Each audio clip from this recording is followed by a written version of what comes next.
Una-una gusto ko munang hello. Gusto ko munang batiin ang ating Tata President, si Colonel Tocayo Cesar Binag. Siyempre, ang chairman po si Alvin Carranza, na wala siya ngayon dito. At,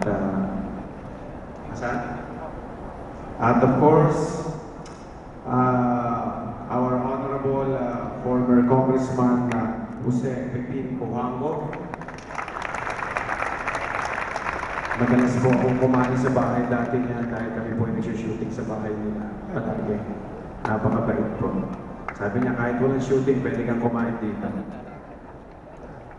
Gusto ko na nga abusuhin at kumain sa kanila palagi.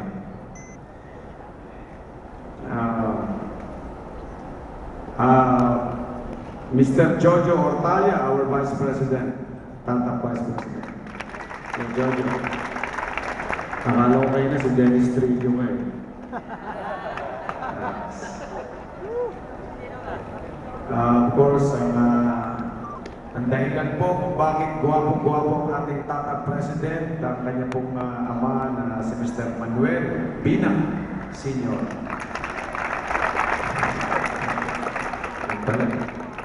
Nagturo sa kanya ng table tennis.